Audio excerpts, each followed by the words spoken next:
Hi friends, welcome back to వర్ధినీస్ kitchen. ఈరోజు మనం పల్లీ చిక్కీని ఎలా చేసుకోవాలో చూద్దామండి. పల్లీలు అనేవి హెల్త్కి చాలా మంచిది, పిల్లలకైనా పెద్దలకైనా. సో ఈ పల్లీలతోటి పల్లీ చిక్కీని ఇంట్లోనే ఈజీగా ఎలా ప్రిపేర్ చేసుకోవాలో చూద్దాము. ఇలా 1/2 kg పల్లీలకి 1/2 kg బెల్లం తీసుకోవాలి.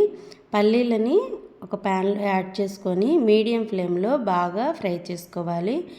ఫస్ట్ బాగా డ్రై రోస్ట్ చేసుకోవాలండి. ఒక 5 minutes వరకు ఇలా బాగా కలుపుకుంటూ ఫ్రై చేసిన తర్వాత కొంచెం పైనుండి ఒక 1/2 tablespoon వరకు ఆయిల్ని స్ప్రింకిల్ చేసుకొని మీడియం ఫ్లేమ్లోనే వీటిని ఫ్రై చేసుకోవాలి. ఇలా ఫ్రై చేసుకోవడం వల్ల లోపల నుండి మనకి పల్లీలు అనేవి బాగా ఫ్రై అవుతాయి. ఈ పల్లీ చిక్కీకి మనం పల్లీలని బాగా ఫ్రై చేసుకోవాలి, అప్పుడే చిక్కీ కూడా మనకి చాలా బాగుంటుంది. ఇలా ఫ్రై చేసుకొని పక్కన పెట్టుకొని పాకానికి సరిపడినట్టుగా 1/2 kg పల్లీలకి 1/2 kg బెల్లంని ఇలా తీసుకొని 1/2 kg బెల్లంకి 2 టీ గ్లాస్ అంత వాటర్ని యాడ్ చేసుకోవాలండి. ఇలా వాటర్ని యాడ్ చేసుకొని మనం బెల్లం కరిగి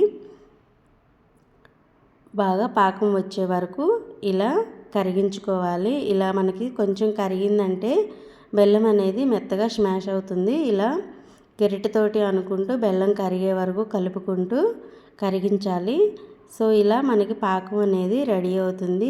పాకం కొంచెం దగ్గర పడుతుంది అన్నప్పుడు ఇలా 2 యాలకులని కచ్చాపచ్చాగా దంచుకొని యాడ్ చేసుకోవాలి. స్మెల్ అనేది చాలా బాగుంటుంది. ఇలా వాటర్లో పాకం వేస్తే మనకి కొంచెం ముద్దలాగా రావాలండి. అలా వస్తే మనకి పాకం సరిపోతుంది. మరీ రాయిలాగా అవ్వాల్సిన అవసరం లేదు. ఇలా మనకి ముద్దలాగా అయితే సరిపోతుంది. వీడియో క్లిప్లో చూపిస్తున్న విధంగా పాకం అనేది ఉండాలి మనకు వాటర్లో యాడ్ చేస్తే.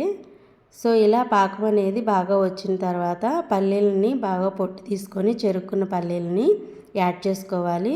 ఈ పల్లీలని యాడ్ చేసుకొని ఒక 2 minutes వరకు మీడియం ఫ్లేమ్లో పెట్టి కలుపుకుంటూ ఉండాలి. ఈ స్టేజ్లో మీరు కావాలనుకుంటే నువ్వులు లేదా పుట్నాల పప్పునైనా యాడ్ చేసుకోవచ్చు. ఇలా ఒక 2 minutes కలుపుకున్న తర్వాత ఇలా నెయ్యి లేదా ఆయిల్ని యాడ్ చేసుకున్న ఒక ప్లేట్ని తీసుకొని ఆ ప్లేట్లోకి మనం తయారు చేసుకునే పల్లీ చిక్కీ మిశ్రమాన్ని యాడ్ చేసుకోవాలి. ఇలా మొత్తం యాడ్ చేసుకొని పల్చగా అనుకోవాలండి. మీరు కావాలి అనుకుంటే తడి చెయ్యి అద్దుకుంటూ అయినా పల్చగా సమాంతరంగా అయ్యేలాగా దీన్ని ఇలా వీడియో క్లిప్లో చూపిస్తున్న విధంగా ఒక గిన్నె లేదా గ్లాస్తోనైనా తీసుకొని ఇలా పల్చగా చేసుకోవాలండి. ఇలా చేసటం వల్ల మనకి చిక్కీ అనేది పల్చగా వస్తుంది, లేదంటే ఎక్కడెక్కడ ఉండలాగా ఉండిపోతుంది. దీనిని పూర్తిగా చల్లార్చిన తర్వాత జస్ట్ మనం ట్యాప్ చేసుకొని తీసేసుకుంటే ఈజీగా వచ్చేస్తుందండి. మీరు కావాలి అనుకుంటే కొంచెం గోరువెచ్చగా ఉన్నప్పుడు ఇలా కట్స్ లాగా పీసెస్ లాగా కట్ చేసుకొని అయినా ఉంచుకోవచ్చు. ఇంతే ఫ్రెండ్స్, ఎంతో ఈజీగా ఉండే పల్లీ చిక్కీ మీరు రెడీ చేసుకొని నాకు మీ ఫీడ్బ్యాక్ని కామెంట్ సెక్షన్లో తెలియజేయండి. Thank you friends.